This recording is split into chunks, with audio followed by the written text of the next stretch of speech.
G'day everybody, welcome to the Opal Mills channel. And this is just a channel where I share a little bit about what I do and what I get up to, from a bit of mining or buying parcels, getting hold of Opal one way or another, cutting, a bit of carving, which this video will be about, carving, and a bit of silversmithing, making some jewellery and settings. I haven't shown the video on this one or anything. I made this ages ago, but it's one I made for myself. It's things like that. And yeah, welcome to the channel. So firstly, just want to quickly chuck in there, for those 5 people that are going to receive a gift, I've posted those today. I'll get the tracking numbers out to you, and I can't control when the postal system gets it there, but hopefully it won't be too long. So I don't want to drag this video out too much, so I'm going to try and keep what I do talk about carving. So I won't touch on too many other subjects. So anyway, you'll remember this maybe from the last video. I said I'll probably carve this in the next one. It's like, yeah, I'm pretty keen. Little flash of green there. Not too sure what will survive colour-wise. I don't intend to take too much off, just give it a nice finish.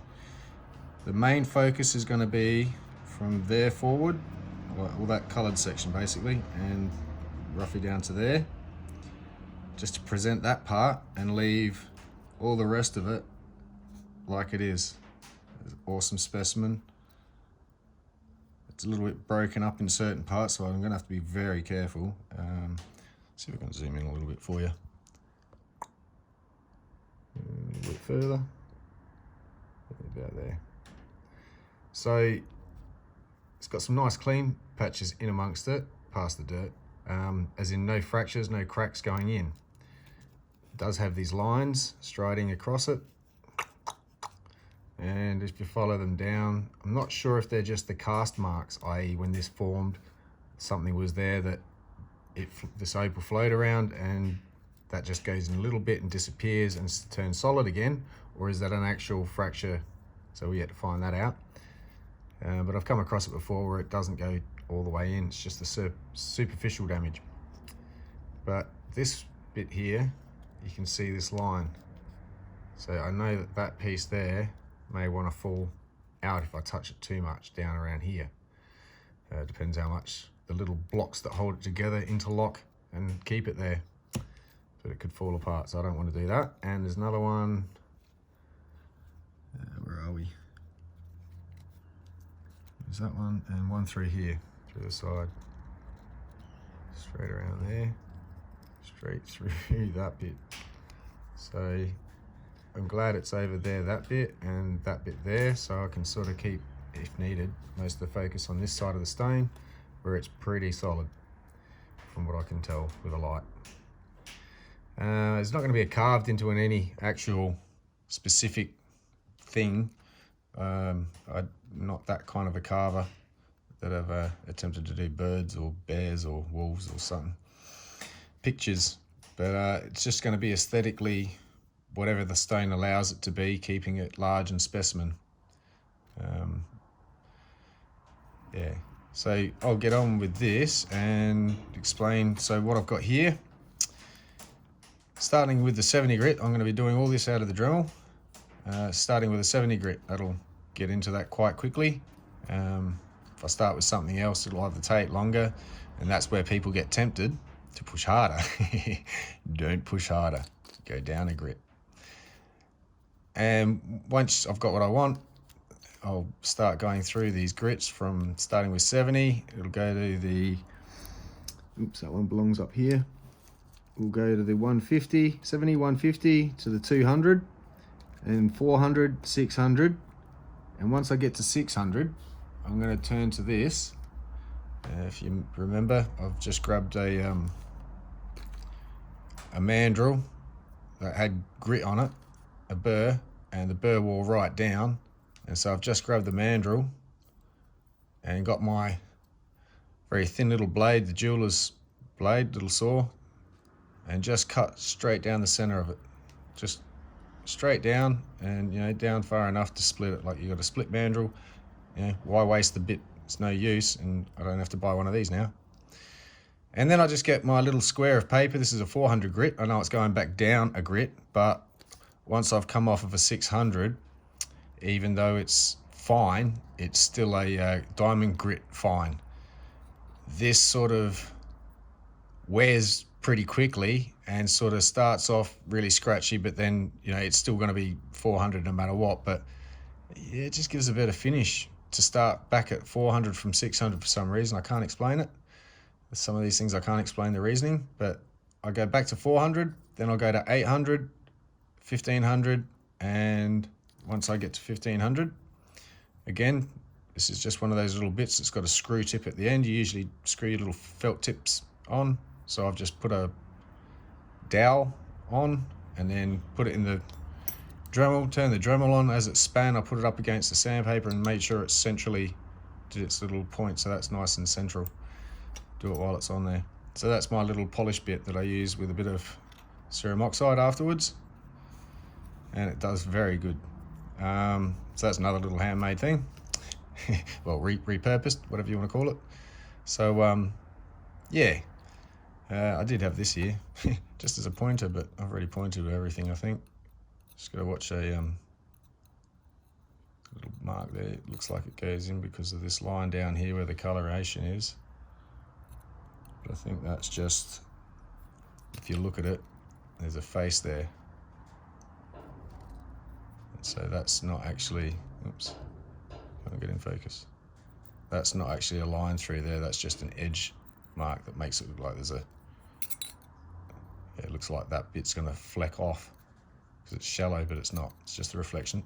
So yeah, hopefully these lines clean up. We'll find that out in a minute. I'll get set up with the water, which I've got right here. Got to keep this wet the whole time, so I'm going to fill this up a little bit more just to make sure it covers it, and have a bit of fun. So yeah, see what I can do with it. I'm going to time lapse a lot of it. Oh, that's another thing. Experiment time, trialing some music. It'll be YouTube music, but I'll see if I can stop having to make you bring your own tunes. Which you can always do anyway if that's what you like. It's not going to be the latest beats from top 40, it'll just be YouTube music, which is fine. Just something to go along with what I'm doing while it's silent on time lapse. So hopefully I can get this whole thing done in a video. It's less than an hour. So as we're 8 minutes into it, I'll get on with this. Okay, all set up. Got my 70 grit ready to go. Hopefully this isn't too zoomed in for what I'm doing because it's a large piece, but close enough that you can see it. So I'm just going to go through a few bits as I go and start this, just to give you an idea of what I mean by working the stone, moving it around as if you were sanding. So this is idly spinning, so it's not moving, it's just spinning. If you were to just put it on there and let it do that, it would sort of sink all the way through, not a problem. Don't push too hard, but eventually, yeah, you'd probably leave a mark like that and you could let it sit there to go all the way through. But at a point when you're just sitting it there, it's kind of like, summon this image up if you will. You're in a car, rear wheel drive, and it gets bogged, it bottoms out, and now the wheels can't reach down far enough to hard ground, and you're just sitting there spinning, you know, on your axles. So when I say move it, it's either move it up and down, and imagine the little rotation marks being left, now being able to, where there's one lump there and there's a bit sticking up towards the next lump, when you move it, that lump will move over and cut that bit. And so you're wearing it properly and evenly, and always move it around evenly anyway. You don't want to leave divots everywhere, unless you do. Or side to side, and not just continually like that. You can do that, but not so much with this. You probably get a flat flush burr to do that, to leave some smooth lines, but otherwise you'll just, yeah, end up with odd shape because of the shape of this. So you've got to be mindful of that while you're doing it. But even just in circles or circular motions, figure eights, anything, but just not sit it in the one spot. And again, I'm on the 70, so whatever this does, it does. I don't have anything grittier, like lower grit, like a 40 or a 30, if that's available. But so whatever this does, I've got to go at that speed. I'm going to do most of the work with this, and then everything else after it will just be getting out these marks, basically. This will do most of my carving for me. It's a big piece, and you get tempted to think after a while, and impatience, want it to go faster, and that's where you start wearing your bits out. So first and foremost, I don't just say keep it in the water just to keep the dust down. That's very important on its own, but while you've got this, keep it in the water, because then this stays very cool. If this heats up, the bonding agent that keeps the grit there may heat up, expand, and it's easier to come off. So the cooler you keep it while you're running it, the better. And it's also flushing away everything as if you've got running water over it or something. I mean, if you've got a way to run water over this and have it drain somewhere, even better. Just watch your water bill. But I don't, so I do it this way and refresh my water when needed, but keep it in the water for the main two reasons. Obviously, dust is more important. You don't want to breathe that in, so I'm not going to prioritize the reasons, but they're the top reasons. Anyway, I'm going to turn this on, which it'll get loud, but I'm going to leave it going at this pace just to show you a bit of what I mean. Otherwise, if I speed it up, you're just going to miss all the, I don't want to call it technique, just my movements, whatever. So get ready for the noise. Now I'm going to pick a line or a hole and start tidying it up. You've got to start somewhere. It's like a jigsaw puzzle, but I'm not just going to start at the edges. So I'm going to pick this big hole right in the middle, right there, and see what that does. It's next to these lines as well, so I can start working my way into all that and see how it's going to behave for me. So we'll tilt it to keep it in the water.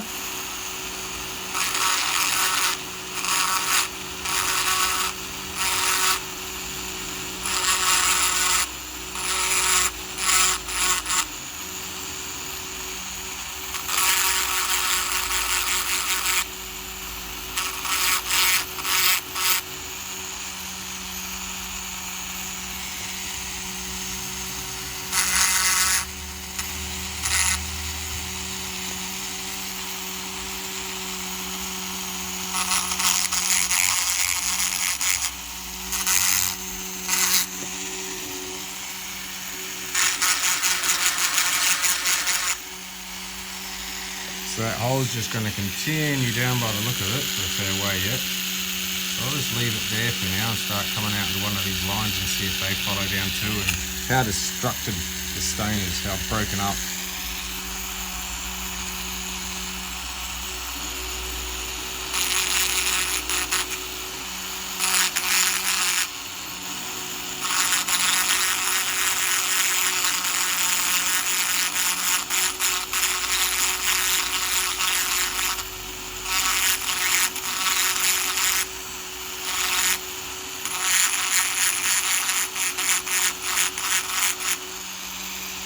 I love it when it looks like it's an eraser, just rubbing it out. So that was the hole I started with. There was a line running this way, and it seems to have cleaned up quite well.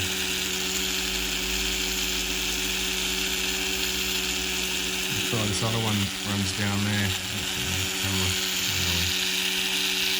The one you can see. I'll start with this one around here. It comes down the side and over the top.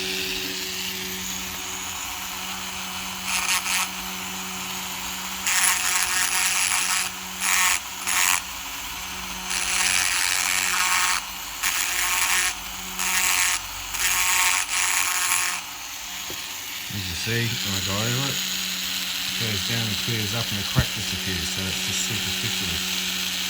Bit of a mark there from my, put a little groove in there now because of the dip tape, but the line's gone. And so I'll do the front part too.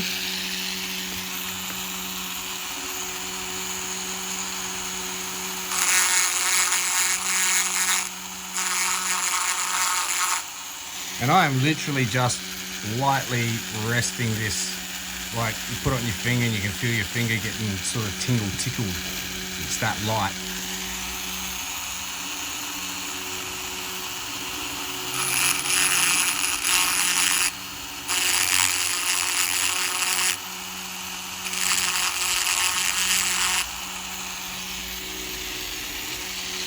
seems to have taken away what looked like a crack. I'll have to dry this out and see if I can see a crack through the grooves I've created. But if not, cool. I don't have to go down too far. I would have given it great character, trying to get rid of them, give it that undulating effect, which I'll still do something, but yeah, awesome.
So as you can see, I'm moving the thing around, the bit around in circular motions over the spot, so it won't just put a little groove in, and it will wear it all around the edges evenly and wear it down flatter.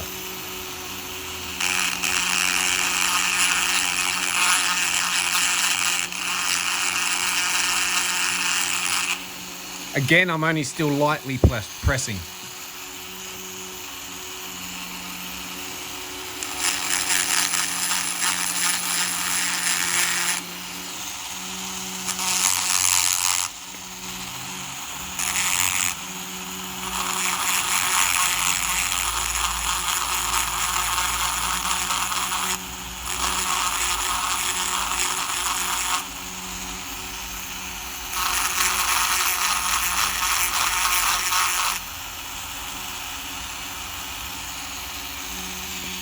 Awesome, a lot of those marks, those lines disappeared.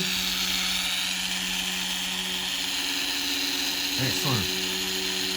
Let's start a bit around here and see what happens at the front.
Another mistake not to make is just because you go, oh, move it around, cuts quicker, don't move it too fast.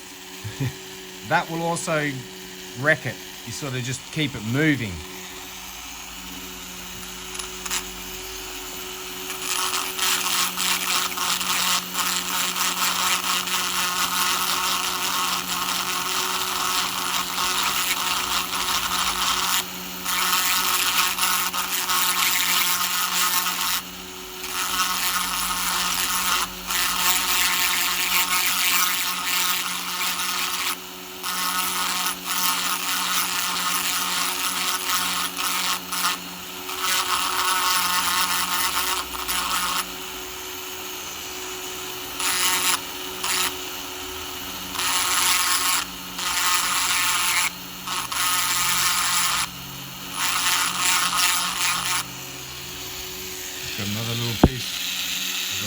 sand out of there, so it's all cleared up in that little hole. And I'm going to try and leave as I clean up. I'll just turn this off. Sorry. Can't hear you, Phil. Sorry. I can't hear me either sometimes. I get a bit carried away, got my head down. Oh, one other thing. I must have a headset. You need, not specifically these, because they're mine, but any headset. So you want about a 3 to 4 at minimal magnification. So you can, see if this works.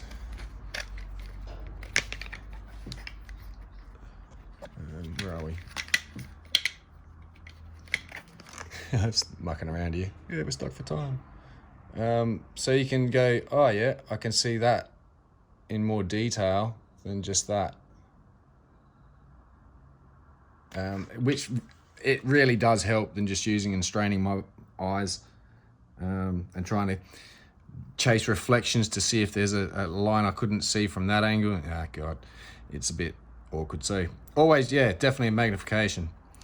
But with this, I'm just going to keep going and following the details that are there, cleaning them up. That will give me my end result of how it wanted to clean up nicely. It may have said leave more on. I don't mind those bits, Phil, but oh well. I want to get this really nicely finished and not just so much, yeah, crevice and cavities that there's no way I could get a bit into to polish it anyway, so it would just look horrible and dull and not at all finished. And that's what the rest of it's for, to look horrible and natural. I mean, beautiful and natural, to be honest, but you know, like not presented. So I'm just going to undulate, go in the holes, clean them around, make sure there's no sand in it, neaten them around, but I'm not going to try and get a finish on it. That's for the next job. That does the final getting out all the marks of these plus the smoothing out process, because this is a very pointed bit. The next one's a lot wider, so the wider one won't get into the holes this creates, especially if I just go like that straight on. So it'll have to make slightly bigger holes to be able to fit in. So I'm not going to, yeah, I'll you know, may widen them a bit, go around like that in a hole on the angle, and just flange it out, I suppose is the word. So yeah, I'll go on with this and I'll put it on time lapse and hopefully get the music sorted. So especially now I've said it, I love that bit of green down there, cool. Yeah, so I'll get on with this and yeah, talk to you in a little bit.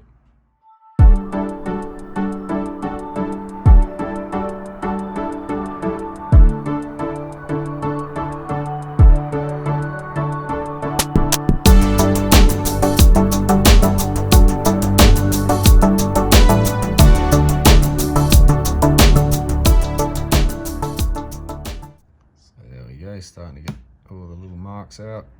That goes a bit too deep, that will have to stay there mostly, and again there and there. So it's sort of around here, all the way down here. It's a nice smooth surface, nice good final polish, plus you'll probably be able to see in there a little bit, just for interest's sake, into the stone.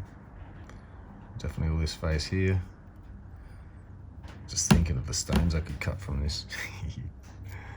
But yeah, that's all dependent, as you don't know what it'll do when it comes open and what little flaws and internal fractures and how far this bad stuff goes in.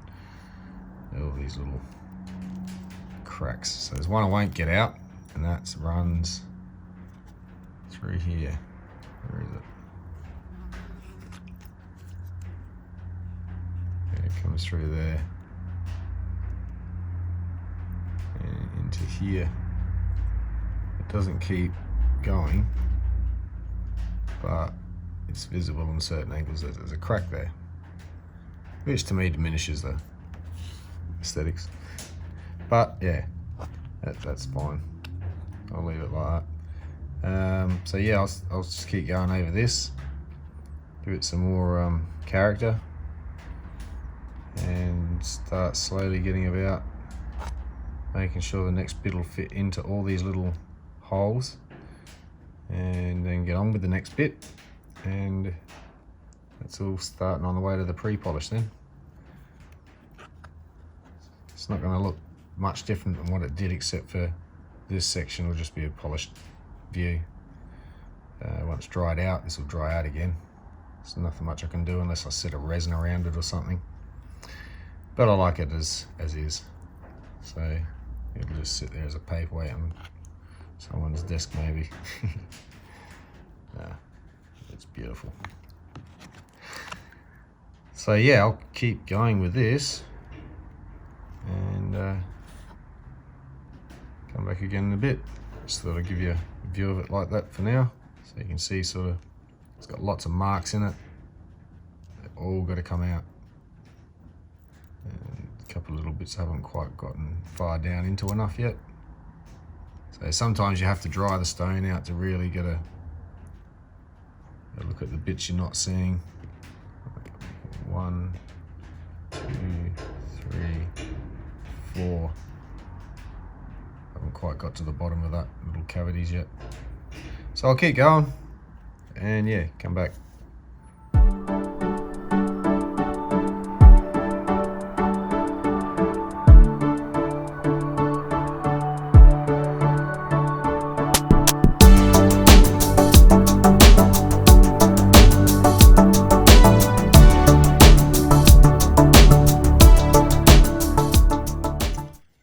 Alrighty, I've got this slowly drying out a bit, and that's where I get to see what I've done on the surface. And all this sandblasted looking effect is what I'm after. Any other bits is where I've not been able to get to or not touched yet. With that rough bit though, and the nature of a piece like this with all the actual cracks that are in it, it's just going to tear those little sharp edges away, so they're best attacked with a next grit to get those more detailed. As long as I've got the main coverage of the surface evenly, all like this, roughed up with the same uniform roughness, then I've sort of done my job with that piece. I'm not going to destroy the back end trying to chase this as a flat surface down, even though I did like, it's a bit wet, the look of this bar. I'm not sure if it's going to come up on this camera. It's just a watery jelly bar that runs through there of green.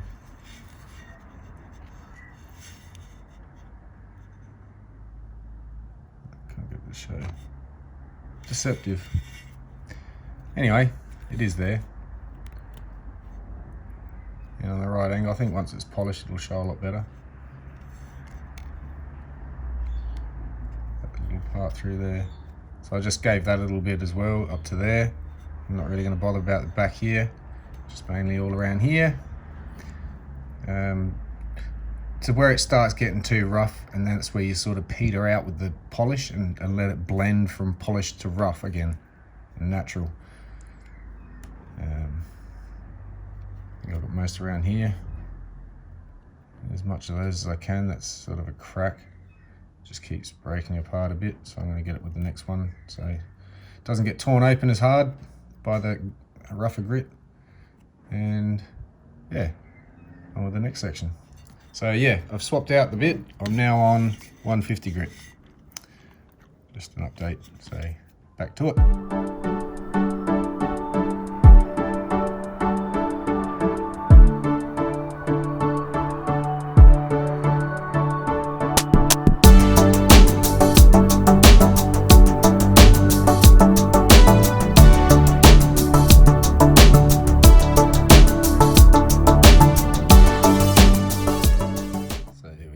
Dry again after the next grit. It's getting a bit smoother again.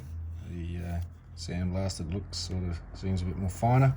You can see more detail, the cracks, which will become even more visible once this gets polished, because they'll just be the non-polished parts. But what a chunk. Excuse me, I'm just gonna zoom back out. What a chunk. So if this little nodule here broke off and this bit on the front came away, all that in there is pretty solid, except for the crack that runs up through the front and into there. So maybe 1, 2, 3, and this big chunk over here to cut a stone with. Won't be doing it. It's something a future generation may be able to play with if they get sick of looking at it like this. But yeah, so that was the 150. Now it's pretty rough still, and I'm going to hit it with the 200 next, then the 400, 600. I'll come back in between, just show you the difference. Finished. And maybe just a time lapse of the polish, just so you can see it's all done that way. I'm not too sure how much everyone wants to see of this, or if you just want to keep seeing cut stone. Some people are more interested in things than others, so you skip forward if you get bored. I don't mind. Get out of this what you will. So yeah, I mean, I'm having my fun. You may as well. So yeah, all right, I'll get on with this and come back in a bit. All right, that last one was 150 grit. So I've done the 200 and the 400 since. So this is the end of the 400 grit on the burrs. It's getting quite a nice, smooth, slippery surface. A couple of little spots. You just can't worry about all these on a piece like this. They could go on forever and lead to other little particles that'll just be more. So you got to sort of stop somewhere. That's where I've chosen. So that's where I'm at the moment. Give it a quick dunk. It's sort of, wow. Can't wait till it looks like that polished. Or better. Or it's a bit too dirty to make it look good in water. But there we go. Colour goes all the way down through there too, all that green. Which is an awesome little surprise.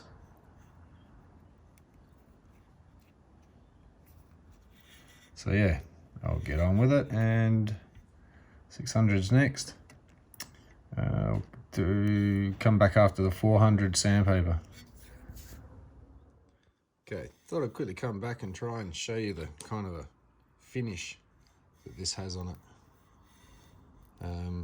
after the 600, and what it will look like after the 400 paper by comparison. So I'm trying to get the light to reflect it on it a bit. You can see the surface. It's not very shiny at all, as in no real reflection of any kind. So I'll get to with the 400 and quickly come back. Alright, so I did the holes with the Dremel, but the rest of it, the old cork block. So it's taking a little while. It's starting to get dark outside. There's a few little marks still in there. It's not a perfect finish. I could probably go back and get to it, but again, some of those divots, some of it lies behind it, and yeah, further you go, you just come across more. So it's going to stay at the surface level it's at, but you can see that shine. It comes across a lot more reflective by comparison to the 600, and that's the 400. But that's sandpaper, and that's just what that does. So I like to get a nice sandpaper finish sometimes. I thought about using the rubber tips, but it's just too much work with them. There's 5 of them, so it'll be another 5 laps of 1, 2, 3, 4, 5. Yeah, I'll just do the 3 polish papers, 400, 800, 1500, and straight on to the polish. So yeah, I'll do the 800, 1500, come back and fast forward the polish for you. Alright, just quickly, just come off the 1500, and I'm about to head onto the cerium oxide, and I'll just put it on time lapse and play some music hopefully. I'm predicting I've got that sorted. I don't know yet, I haven't downloaded this and mixed it. But anyway, hopefully it won't be silent. So yeah, I'll get to doing that.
Same day, got it done. It's night time, but still. Stand back out a bit. Yeah, quite pleased with it. It's not my best polished job, but for what this piece is,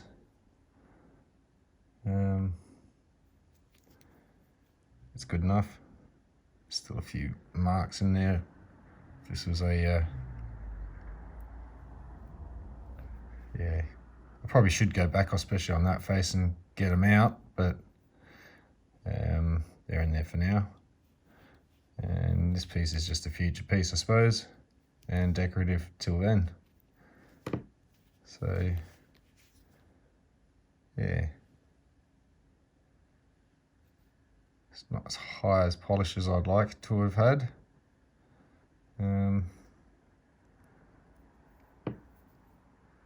But yeah, that would just require me to go back over it with the 400 again, start getting these marks out a lot more, spend about a couple more hours on it at least. So yeah, for a day's effort, I'm happy to leave it there for now. It's got a nice band out down there, the green came through quite well, and down there as well. Can't believe there's that much green in there actually, down the bottom. Can't see it from this angle, but there is all colours in here. Glints of red. Let's see if I can make it do it.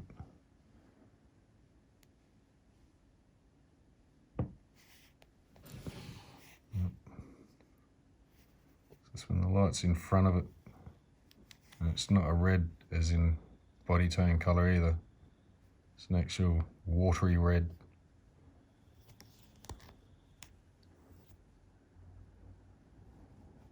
No, I'm not going to get it to show.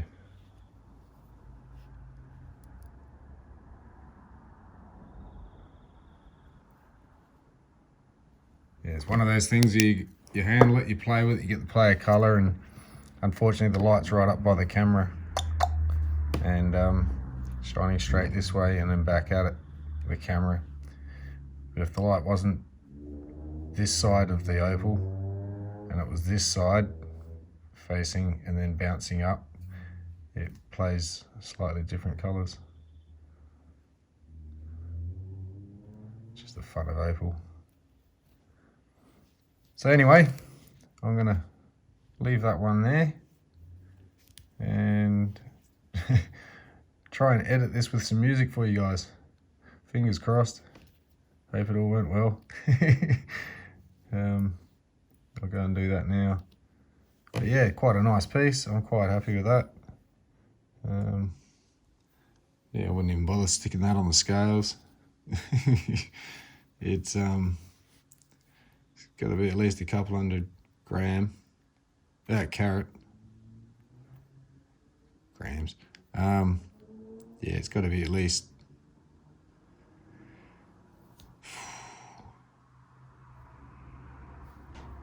maybe even 200 to 300 carats. I'll see if I can get some scales that can weigh it properly, and I'll chuck it in the description if I can figure out the carat weight of this piece. But yeah, so left it rustic for the most part, down the bottom. Great little specimen, and beautifully displayed side. I love that blue. I'm really going to be hard pushed to get rid of this piece. That's my favourite blue, that little sky blue. So yeah.